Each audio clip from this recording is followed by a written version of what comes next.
Welcome to Supply Chain Now, the voice of global supply chain. Supply Chain Now focuses on the best in the business for our worldwide audience, the people, the technologies, the best practices, and today's critical issues, the challenges and opportunities. Stay tuned to hear from those making global business happen right here on Supply Chain Now. Hey, good morning, good afternoon, good evening, wherever you are. Scott Luton here on Supply Chain Now. Welcome to today's episode. We've got an outstanding conversation here today. We've got a big time mover and shaker, repeat guest, which we all know how much we love our repeat guests. Our guest is doing big things when it comes to creating content that matters, right? I tell you, he tells stories like nobody's business. Today we're going to be talking about not only some really cool projects that he is on the cusp of leading, but we're going to be talking about lessons you can learn from creating compelling content, from storytelling to change management to leadership. So stay tuned for today's outstanding conversation. So I want to introduce our guest here today. Our special guest has tons of experience in the new media space, where he's spent more than 20 years with innovative companies like HowStuffWorks, Imperative Entertainment, and Discovery. His programs and content, folks, they won awards across industry, from Apple Podcasts to Webby Awards and a whole bunch more. Our guest has, as I mentioned, some really big projects coming up. He might can tell us a little bit about it without killing us later, but stay tuned for a lot of great takeaway here as we welcome in the CEO and Chief Content Officer from Wavland, Jason Hoch. Jason, how you doing? Very good. It's very cold here, but that's okay. It's Atlanta, it's cold. People don't think that, but it is, and that's okay. You know, you're so right. You get up, we're used to these milder winters, you know, and when it's like 80 degrees during the holidays, we're all complaining that it's not cold enough, doesn't feel like the holidays. And then this year happens, I think it was 28 degrees when I got up this morning at 5:30, and we're like, okay, I wouldn't mind those mild winters again, huh? So as a Midwestern kid, right. I actually moved south, and I've been in the South now longer than I've been in the North, was in the North. And I can tell you, I've actually Googled, does your blood thin when you move to warmer temperatures? I'm not sure what it says, but I feel colder when I live down here than I did when I lived up north. So I'm with you. And when you say that, I think Wisconsin, right? It's where you grew up. Yeah, Midwestern roots. Yeah, and now you've been here and doing big things in the greater Atlanta area for quite some time, huh? I love Atlanta. It's the perfect mix of kind of big city metropolitan area with lots of things to do, and a great place to raise a family, and we're literally right in Midtown, and Atlanta's a beautiful canopy city. People don't think of that, so most of the city is covered with trees, and so you can live in a neighborhood right in the middle or the heart of Atlanta and feel like you're in your own space. You run down the street and you see the tall buildings. Yes. It's really great.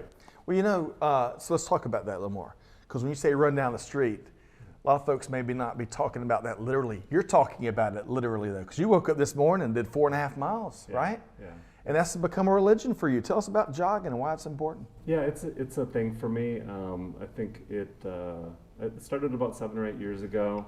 You know, you kind of kick yourself into motion and say, what do I need to do to get more fit, to feel more active, you know, kind of get outside the house, and it was a real struggle. I really, I'm not going to lie, it was not pretty at first, but repetition, like anything in any industry or anything, it's not letting go, and sometimes results don't come overnight.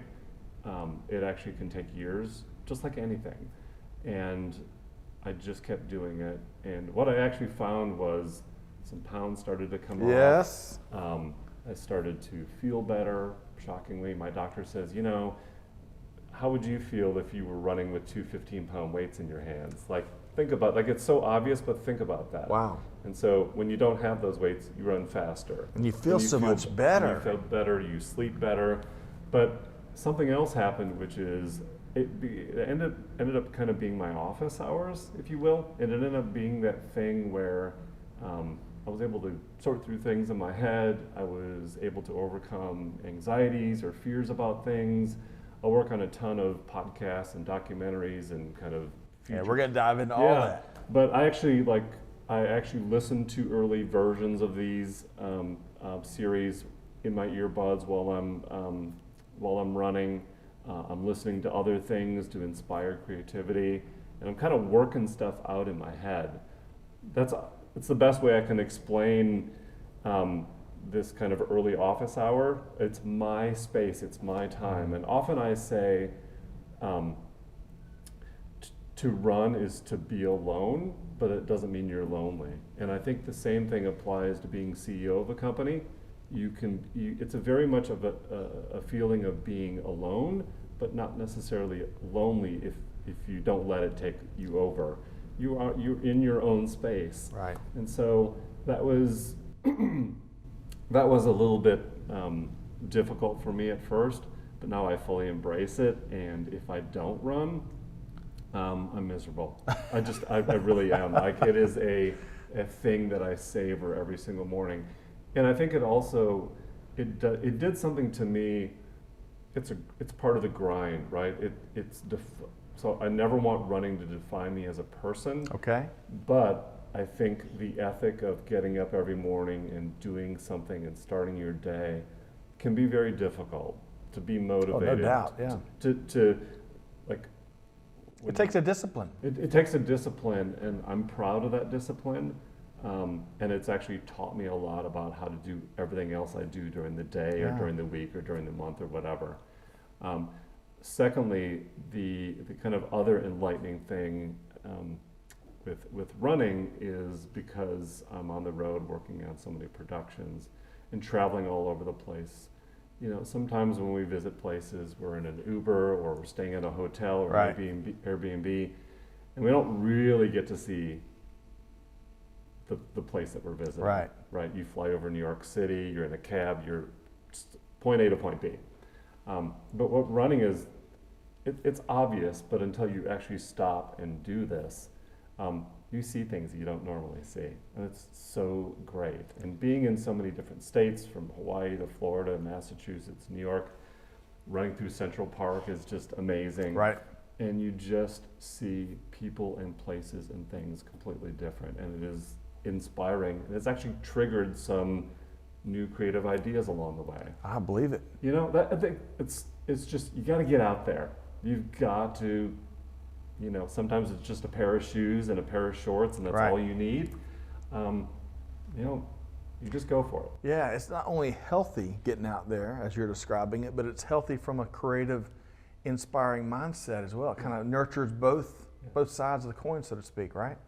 Now, when we've gotten together previously, and as I follow you on social media and we interact there a little bit, you've rubbed elbows with some pretty fascinating fellow jogging or healthy enthusiasts. What was one of your favorite recent moments like that? So there's a man who lives in Miami Beach. His name is Robert Kraft. He's called the Raven. Okay. He's an incredible character. He started, let me see if I get this right, I think he started running 8 miles every day beginning in January 1st, 1975. Okay. Every day. 8 miles. Yeah. He would show up at the beach, and whoever was with him, he would run. And he was going through some things, and it was his way of kind of having that regular kind of process. And we did, we did a documentary series on him called Raven. And but I had not met him in person and done the run until about a year ago or so.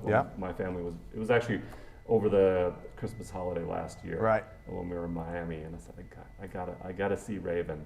And so Raven gives everyone he meets a nickname, and he never forgets it. He logs every run, and every person he's ever run with. I think he's had about 3,200 people run with him. He's very slow. He's actually had to cut back now for the first time. But it was all about wonderful conversations, and I did it. What was your nickname? It was Good Trouble. Good Trouble. Yeah. That's where the shirt, I saw the picture you took, and it said, "Get into good trouble," I think, right? Yeah. John Lewis. Love that. Atlanta's own, right? That's right. Outstanding. So the Raven, I'm going to have to go back and check out that documentary. To get up and do 8 miles every morning since 1975. Yeah. That is saying that it's a feat doesn't do it justice. I mean, and he's a character. I bet. All right, we got so much to get into here today, and we're just starting with, a big part of who you are, and that's your passion for jogging and using that. I think it's really important that all the folks out there that may be listening to us, whether you're in, supply chain or other components of global business, whether it's jogging or something else, finding those new office hours, those unique office hours where you can get a lot of that thinking done. For a lot of folks, it's windshield time. Yeah. For me in Atlanta, back in the day when I'd commute every day, I'd work out all kinds of stuff being stuck in traffic. That was just, I didn't talk on the phone. Yeah. I just kind of worked through it. And it's so important. It's therapeutic, practically therapeutic, right? Yeah, I agree. And I don't have a commute. I'm at home base or I'm somewhere. Yep. And so I need that time to be able to kind of, have my own space. Me and you both. We all do. All right. So since the last time you're with us, me and you and Sean Kipe, had a great live stream. There's so many great parallels between making great content, compelling content, and business. And we talked a lot about those parallels back then, probably about a year and some change ago. And we're going to touch on some of that here today. But a lot of things have changed since you and I last got together. You got a really big company you've been launching. What can you tell us about what you're up to now? So I was previous with Imperative Entertainment. I started their podcast division. They've launched Killers of the Flower Moon. I'm sure you've heard of that. Yeah. It's also part of the Neon family. And I did 23 original podcast series while I was there. But kind of being a little type A and wanting to go bigger and bigger, I still wanted to do my thing, my way. And I looked at the guy who's now my agent, who had wanted to represent me for a long time. He had pushed me to do this, and I saw him at an event here in Atlanta. Okay. And I just looked at him. Said, "How are you doing, Orrin?" I looked at him and said, "Okay, I'm in." He said, "Okay." And we spent the next number of months figuring out what that meant, what I wanted, what I really wanted on my own terms. And I didn't want to settle for anything less than my own vision. It was really important. If I was going to do it, I was going to do it my way. Not to be pig-headed about anything, but I have this conversation with one of my best friends who helped me name the company and do the branding. And he said, "You're the CEO, act like it," which means just put on that uniform every day and make really hard decisions and know who you are and know what you want and don't compromise. And we've all kind of tried to be a team player or do things that we felt was in the best interest of lots of people, and I fully support that. But if you're the boss or you're the CEO and you have to make the fun decisions but also like the tough decisions and what you want this to be, very early on I decided this is what I want this to be and this is my vision. Yes. And so Wavland, so we announced Wavland in March, and then nothing. I literally have, I wouldn't say been in hiding, but I've been, heads down, put the work in, let's make some shows. So I'm actually currently producing 8 series. Wow. All over the country, all completely different, all in completely different stages. I'm working with incredible writers, journalists, documentary filmmakers, screenwriters, producers, etc. It's really an all-star team. It's the best 8 shows I think I've ever worked on, and I'm really proud of them. And I know I feel that way because I change my mind every day, which was my favorite. It hits me with a different emotional tone. And so how do I describe what's to come? Before you do that, I got to go back to that T-shirt-ism you dropped on us a second ago. You're the CEO, act like it. And to our listeners out there, whether you're the true formal CEO like you are of your company or like I am for Supply Chain Now, no matter, because you're the CEO of your life. Yeah.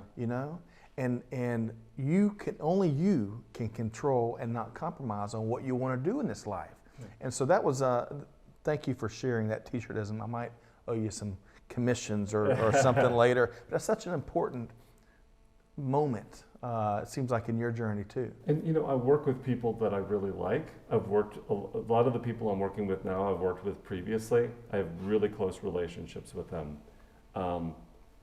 And sometimes we can kind of be more friends than we can be kind of putting the critic's hat on. And I'm pretty ruthless in my truth telling, and I will sometimes I'll just bury you and say this is not working, and it actually feels right.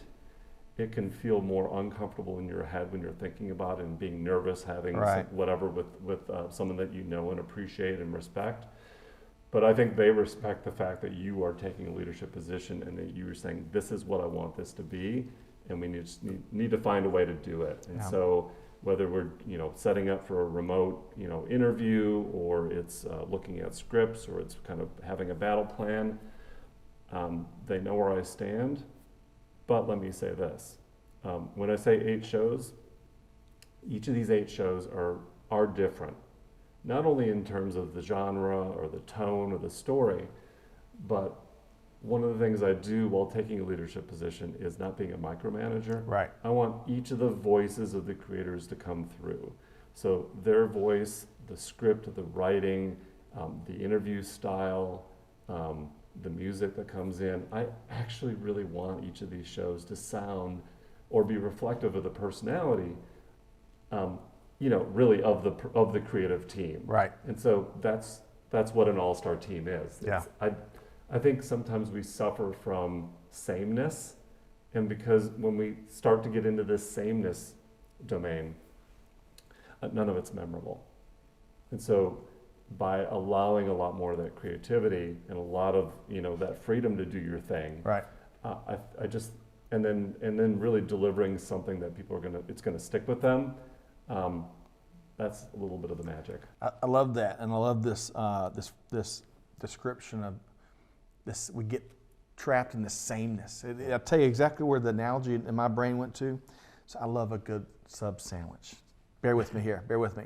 And some of these large global titan chains, the sandwich is about the bread, and it's just like it's just they crank out the bread. There's no soul to it, And I think a lot of times when me and my wife Amanda talk about that, it's easily relatable to how we do content, right? Because so many folks, we all get trapped into at times mailing, just mailing in, going through the motions. So whether we're talking about podcast shows, content, right, or sandwiches, I love the sameness concept that you shared here, Jason. Have you ever had one of those sandwiches that the bread's got no soul in it? Yeah, oh yeah. I used to be a picky eater, and now I'm a picky curator. I like it. And I like it. Luckily, because of my career, I see a lot of great material, and it's really easy to kind of just settle. Yes. The other danger, I talked about, depending on how you look at this, when I told you I'm working on 8 productions at the same time, that may either seem like a lot, or that may seem like a little, or you're not sure how much that is. It is a lot. Yeah, sure. But sometimes when we talk about scaling a business, we tend to turn it into the factory floor, and that's where it gets dangerous too. That's where you lose the soul also. Talk about expanding restaurant locations, or the quality of the food suffers, or the quality of the service or the staff suffers. What is the sweet spot of number of shows that, 1, I can handle as a human being each year, and 2, that can actually be good shows. That can actually be, not good shows, great shows that I'll stand behind. And so, of course, we always want to scale the business and do all that. But what I've seen in the industry sometimes is that scale can help you lose that soul, and you just have more misses. Yeah. And you think you've done the right thing, scale, but the sameness is there. Yeah. And so I'm very aware of those things. I've lived through those things. I've made my own mistakes. But again, that's kind of defined what I think my sweet spot is. Yeah. All right. So 8 shows right now. Man, that's like several full plates. That's a lot, especially good quality that's going to resonate with folks and stories that really need to be told. So what else can you share about this next chapter? So I'll tell you that it starts in earnest next month in January. 2024 is a big year. And, you know, when you're watching HBO on Sunday night and it's like it's the season of The Sopranos, and then one of the best shows ever. Right. Hit anywhere. Well, you know, they get on a run sometimes where it goes from Game of Thrones to Succession to White Lotus to, you know, whatever the next Boardwalk Empire back in the day. Yeah. So like every Sunday night for me, it's a little less on demand now, but like it's destination programming and viewing around high quality premium dramas. And in some respects, those shows couldn't be any more different. Like they're just wildly different, like the fantasy of Game of Thrones versus the heartlessness of business and Succession to this delight of White Lotus and transporting to new places. It couldn't be any different. Right. But if you start with one, you're probably pretty psyched about the next one because it's HBO, right? Wow, that's amazing. And those genres, the shows and what they're about couldn't be any different. Right. But they do have a common thread. They do have a common thread of premium quality, of these big dramatic stories, and I think it's what audiences love, and that's why they've been so successful there. And so one of the things I tried to model Wavland around is this kind of always on experience where one series ends and it rolls right into the next one. You know, I never at Imperative believed that Imperative Entertainment Podcast would be a brand that people would recognize. Okay. That they would actually maybe see one or two of these series and like it for that series, but not connect it to a brand. And I'm proud to say that I heard from so many consumers and people in the industry that they just loved what Imperative did. And so I know I can build that brand again. And so my thinking here is, again, this kind of always on experience where one series ends and another begins. And even if we switch genres, I think you're going to like it. So if I can prove to you that these are great shows, that you're going to be entertained, that it's going to give you those raw emotions, I want to continue to pull you through no matter what the show is, no matter if it's something that you thought you would like, right. You never knew it was attached to Wavland or not. And so, you know, I aspire to what HBO has done. I love that model. And for me, that's just aspirational in terms of like the kind of things that I'm trying to do. And it's really hard to create something of great quality, and I'm not doing it all by myself. Again, I've been very picky with the types of series and people and whatever that I'm working with and the locations. Yeah. So I feel pretty good about it though. I think folks should bet the farm on what you're doing. You've got a track record, right? You, just like you're talking about picky eater, picky curator, you're also what I would call a picky entrepreneur, taking the right venture at the right time so you don't have to compromise on all that, how you do your art. Yeah. So I can't wait. And I got to tell y'all, I think I can say this, right? I was able to see a really cool trailer, right? Which gave snippets of some of the different things you're working on. You're all around the world, and those things are called sizzle reels for a reason, because it gets you excited about what's coming. So Jason, we're thrilled to not only watch what you've got next, but as Supply Chain Now has grown, to benefit from your input, your advice, and your craft. So it's been great. Appreciate So let's do this. We had kindred spirits on a variety of levels, right? And I think one of those is our immense value we place on the ability to tell a story, right? And I have long, I worked when that really, for me, crystallized how important storytelling isn't just in family reunions where stories get passed down generation to generation, but in the business or anywhere else, but the business world, as folks are trying to understand oftentimes complex problems or what has happened so we can paint an accurate and compelling picture, right? So no matter where your journey is taking you, storytelling is incredibly important. So I want to ask you here, respond to that. How important, whether you're in global supply chain or global business, or if you're creating content, Talk about the immense importance of the ability to storytell. Yeah, it's kind of like asking yourself the question, why are we here? What are we doing? Like, we've got spreadsheets and PowerPoint decks, but like, what is it all for? And that starts at leadership positions, but it's also, and people struggle with this. Why am I here? What are my successes? And I think, we're living in a world that is moving so quickly that sometimes we forget those stories. I talk about this with some of the podcast series because human history is now accelerated and moving so fast. If we don't tell the stories from the past and even today, we're bound to lose them forever. So I do think that we need to pause and think about the stories and the successes and the failures that we're kind of experiencing, because it's going to be gone. And some of that could be writing it down. It could be, Apple just launched a journal app this week for all iPhone users. I don't know what that is, but just chronicling your life. Like, we have the ability to do that better than we ever have before.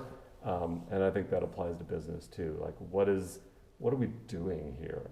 Because I think everyone running so fast and in so many different directions, if you don't have a unifying story, then you just don't know where you're going. So I think it's important for people to find the space to figure out what their story is too. Right. Yeah, I completely agree. And as I'm putting what you just shared there, your perspective, more from a strict business sense, for me, I associate the ability to tell a story with the ability to effectively communicate, right? I'm thinking, I had a former business partner years ago, and he was the caretaker for his father, right? And his father was in his 90s, right? So there's a lot of normal health things you manage. And he and his father went to an Atlanta hospital, and a lot of things transpired where he didn't get the best service. So my former business partner was able to secure a meeting with that healthcare system CEO. And because it was a long journey and twists and turns, he storyboarded out the whole experience his father had, right? And I remember seeing these storyboards. He had like a dozen of them where he walked that CEO through what happened with the details, but most importantly, the story, and especially what could be fixed. And for me, it was like a eureka moment. Man, storytelling in business is just as important as virtually anywhere else. Yeah. Would you agree? Yeah, and I think, I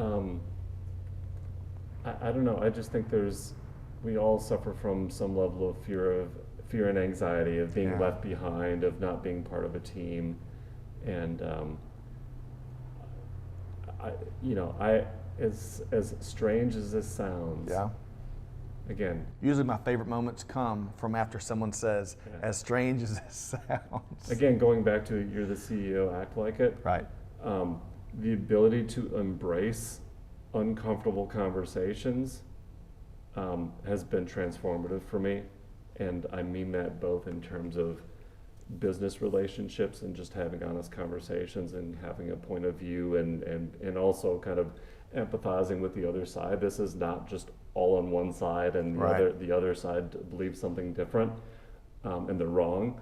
But I think the same applies to having incredibly uncomfortable conversations with people that I've interviewed over the years that have suffered through things. And one of my aha moments has been that we're all kind of narcissistic. At some point, we ask each other kind of surface level questions. How's your life? How's your family? How's the weather? But no one ever gets asked those like deep in the gut questions. And what I've found is during some of the interviews that I've done, I don't know what got me to do this. Just, I think, experience and just being comfortable in my own skin. When you ask people questions that they've never been asked before, the results can be shocking sometimes. And what I mean by that is they may have been ready to talk about this for years, but no one asked them.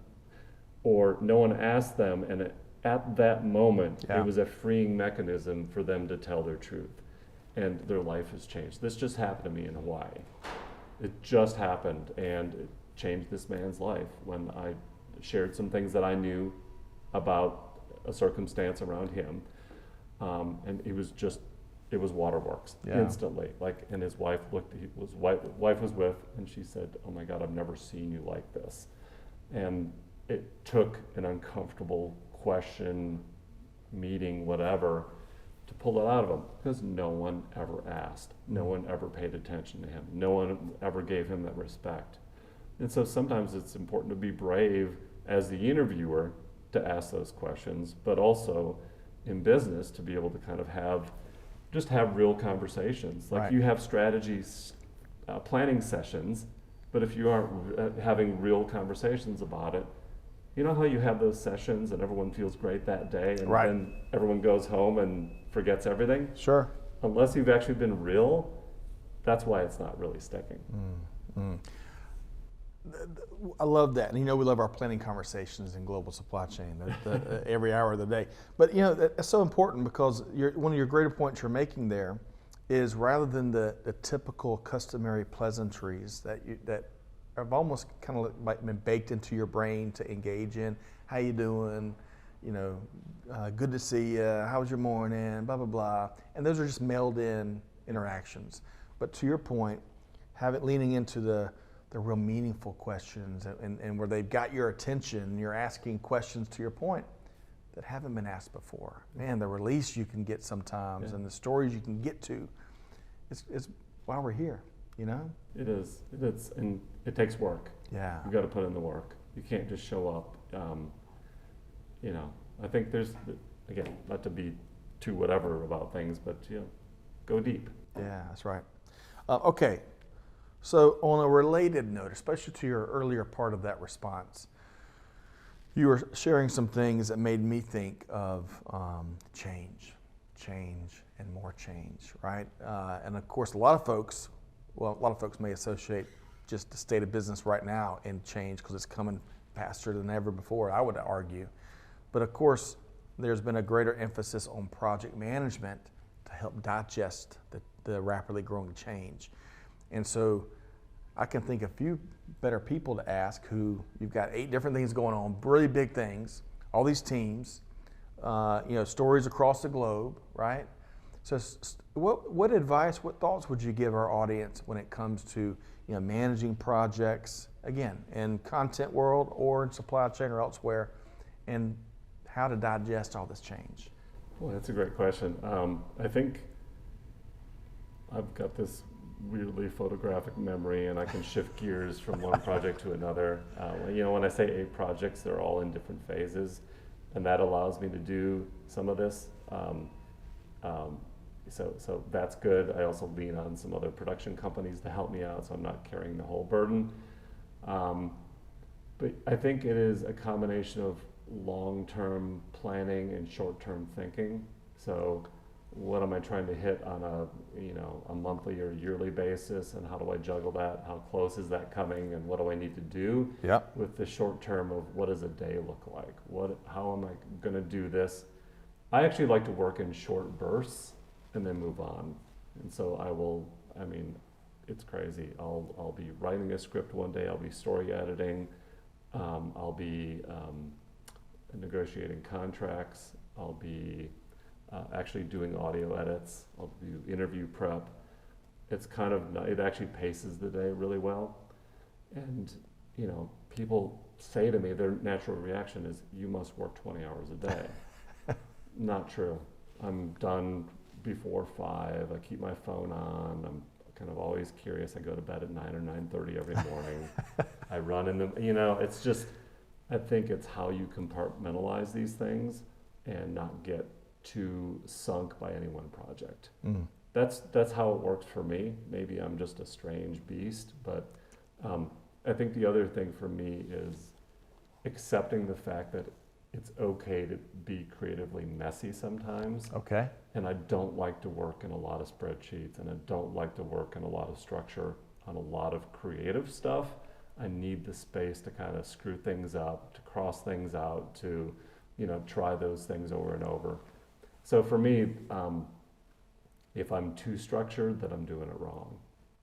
It's interesting. What comes to my mind as you shared that last part, where you need the freedom to think and create and brainstorm, not in a cliche way, but making your brain work to, to arriving at a decision or a new project or a new idea, whatever it is. I think of teams when they get together.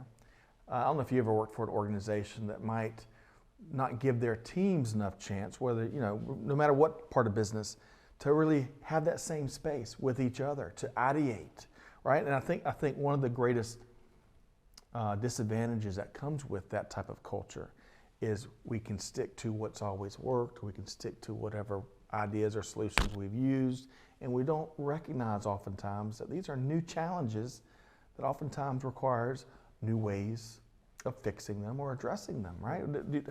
Do you see that same parallel there? I do, and I also think that this kind of constant on focus can also, it creates that tension and that anxiety that is not good for your creativity and your vision and doing your job well.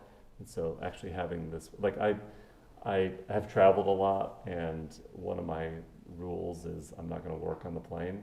Okay. Has that always been one of your rules? It has been for a number of years, and it's just like you're going to be there when you be there, and kind of give yourself that pause. Like, don't get on your laptop and start working while you're on the especially on spreadsheets. Yeah, right? I just won't do it because it's just I'm not in the right frame of mind for where I'm going and what I'm doing. Yeah. Yeah, that's such a great thought. I love when I get on a plane. It's funny because I'll pull everything in my bag. Like, okay, I'm flying for 3 hours. I'm gonna knock this out, this out, this out. And I put everything in that bag, and then inevitably, when I get on a flight, I just want to relax and just kind of, watch something on the back of the seat in front of me, or just decompress. That's a good thing. I used to be so stressed with travel, and now I'll get there when I get there. Right. Yeah, it's all good. I love that. All right. So on another related theme, leadership. I love studying leadership, all the different styles. There's some uniquely different elements that I've seen really effective leaders utilize. And then there's some common themes that we all probably can come to our minds that we've seen great leaders do. So I want to ask you this. What is one of the best leaders you've ever had the opportunity to work for? Did I tell you this? You told me it was hard to pick one, I think. If I was doing my homework pre-show, do you want me to ask you that question again? I don't know the answer. Okay. I actually don't. I'm going to lean into your answer then. I don't know. I'm not someone that's going to go to, no offense to anyone, I'm not going to go to like an inspirational, gathering to help me get my act together as a worker, employee, business. It's not me. Okay. I just like people that I can talk to and feel like there's, it's not corner office versus everyone else. Right. So what I'm hearing you that, so if I'm tracking with you, I hear you hate politics. Yep. Right? And you're not the rah-rah type. That doesn't resonate with you. Right. I'm hearing a very practical, regardless of a specific leader, I'm hearing a very practical outcomes type of leadership. Well, look at me. I'm wearing a baseball hat and a Nike sweatshirt today. I actually changed my clothes because I just wanted something that I would feel more comfortable with. Right. And this is just who I am. I'll get dressed up in a pretty sharp suit every once in a while, and I love feeling that way. But again, Midwestern roots for me, and growing up as just in a blue collar neighborhood and family. Yep. It's about talking to everyday people, and I don't know. I just don't ever want to feel like I'm coming across as better than anyone else. Jeans and tennis shoes and just I don't know. It just everything else around that just doesn't feel interesting to me. It's just not interesting. So I'm also hearing authenticity and a real genuine and earnest approach to being able to work with folks and communicate with folks and lead teams. Authenticity is really important to you. Huh? Yeah, and I think people who are coming up in their career need to know that they just can't jump to the top. Right. That is sometimes dangerous thinking. And what I know is based on 25, 30 years on the internet, figuring it out. And, so my parents were, my dad worked for a newspaper and my mom was a nurse. And that was the job they had their entire career. Wow. And so what was so great about that was security. You weren't getting fired as a nurse. You always knew where your paycheck was, right? Right. But you couldn't kind of change your mind or change your career, and say like, I want to be an astronaut now. Right. Like it wasn't happening, and there was no internet, and so you just landed the career, and that was your career, and you may have made the wrong choice early on, and you suffered through it for many, many years. I was lucky enough. I graduated in 1993 from University of Wisconsin. Okay. The job market was tough, and the internet started to populate around 95, 96, and so the internet and the digital space has been this evolving mass of opportunity and change at the same time. That's right. And so by opportunity, if you are, thirsty and hungry for all that it can give you, you can succeed if you can roll with the punches. Right. Because as we've seen, the bust, the booms, the tough times, the great times, the IPOs, all those things are exciting and also potentially, kind of fatal in careers. And so I accepted the fact that now I have more opportunity to do lots of different things, but that at the same time, because of change, the rug can get pulled up from underneath you at a moment's notice. That's right. Because of economic changes, because of competition, where there was Twitter, there was Facebook, there was, Snapchat, there's now TikTok. You never know what that next phase of this is going to be. And so it's having this mentality of, okay, I'm excited about this. And as someone who's growing into a career, just grab all of it and you will become an expert over time. Right. And every time you think you're an expert, then they change the rules again.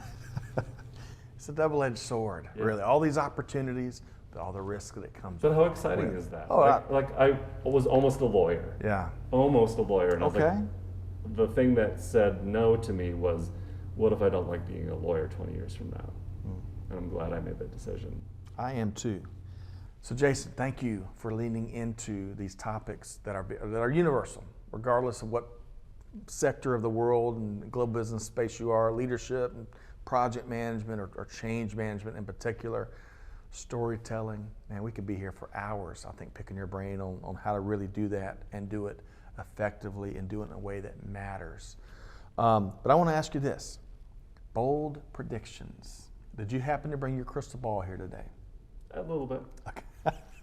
Or at least your magic 8 ball, right? Remember that back in the day? I do. So when you think about 2024, obviously you've got a big project here in January you're launching, but when you think about what else we can come to expect in the world of business and beyond in 2024, brand new year, what are you expecting? So it's an election year and one fraught with a lot of uncertainty and doubt and no doubt conflict. I think when I think about the ad community and I think about what brands are doing, I predict that it's short term. So everyone is looking at everything in the short term, arming themselves with data to make short term buys or placements or experiences, as opposed to saying this is our 3 and 5 year plan. Right. I think that's the new reality. Is again, things are changing so quickly that you've got to have teams and you've got to have data to inform where you're going right now and a little bit more. And I'm not sure that other models will work this year. I think that there's just so many unknowns that everyone's going to be pretty conservative. Yeah. They're not going to shut down completely. The economy is good. They're spending money, but they're spending money in smart places, safe places, being conservative, not trying to go way out of bounds on anything. And so I think that's kind of defined 2023. Yeah. And I would expect that to be even more in 2024, especially as we get near the end of the year. Yeah. So I think that's one. And I think 2 is the future is small teams. This is something that, working in the podcast industry, I've seen sometimes bloated productions and too many people, and the cost of some of the things, you wouldn't think it would be that costly, but things add up pretty quickly. Right. And I've always leaned into a model that is lean and mean, multifaceted people. I'm going to take on things that I probably it wouldn't traditionally do in my role, and just getting out there, right? I'm going to Hawaii. I'm working on this production. I've got wireless mics and iPhones, and I don't have to bring a whole crew with me anymore. That's really nice. I can do a whole lot more with less. And then, I call my team studio SWAT teams. And what I mean is we go to a place, we set up, we're there, and then we kind of pack our stuff up. And some of those team members may go on a different project not related to me, or they may continue on a different project with me. But we're always as vibrant and useful as we are in the current project, with as few people as possible to keep costs down, to keep roles clarified, and to keep things moving. Yes. And that I will fill in the gap on anything that's missing. And if it's too much for me, I'll just find additional oxygen, but I'm not going to be too heavy up at the beginning. And so I think, again, because of that long-term planning quandary that we have of we have to think long-term, but there's not a whole lot that we should do from an investment standpoint. Don't get locked in. Don't get locked in. And I think small, kind of aggressive team building and kind of the way you form teams is changed. There's not kind of a bullpen of people that you have anymore in terms of sitting out in cubicles. Right. They don't even want to come in the office anyway. That's right. So how do you build this flexible culture, and how do you build a kind of flexible kind of teamwork around that? Those are just a couple things that I think about. I love it. The future is small teams, as said here by Jason Hoch. And I'm also going to ask you, the studio SWAT teams, every SWAT team's got an outstanding negotiator. I got a feeling who wears that hat on your team, but we'll save that for another episode. Okay, Jason, really appreciate what you're doing, setting new bars out there in what we'll call new media, media that matters, stories that matter, stories that need to be amplified, that folks are going to really, really enjoy. That's your track record in so many different ways. So how can folks connect with you and the Wavland team? Certainly find me on LinkedIn. Jason Hoch, H-O-C-H, is the way to find me, or you can email me at jason.hoch@wavland.media. I will say one last thing, which is everything you said about the shows I'm doing is true. Purpose and meaningful, storytelling. Again, in sequelitis, prequelitis, superhero fatigue, I just want people to be entertained with something fresh and original. Just give me something cool. Let me listen to something cool in my car, while I'm cleaning, while I'm running. I just want to entertain people. Yeah, I love that. Creating a whole new wide world of exciting Sunday night content, That's right. Jason Hoch, CEO and Chief Creative Officer with Wavland. Jason, thanks so much for being here. Thank you. All right, folks, I told you, I promise you, there'll be tons of intriguing and inspirational transfer and parallels from making Hollywood and beyond content that matters, entertains, and is fresh to the world of global business and leadership and even supply chain management. So hopefully you enjoyed this episode as much as I have, but here's your challenge. You got to take one thing that Jason brought here today and put it into action, right? Your team will appreciate it. It's all about deeds, not words. That's how we make a more appealing future, small teams or otherwise. So with all that said, Scott Luton here and the Supply Chain Now team challenging you to do good, to give forward, and to be the change. And we'll see you next time right back here on Supply Chain Now. Thanks for being a part of our Supply Chain Now community. Check out all of our programming at supplychainnow.com and make sure you subscribe to Supply Chain Now anywhere you listen to podcasts. And follow us on Facebook, LinkedIn, Twitter, and Instagram. See you next time on Supply Chain Now.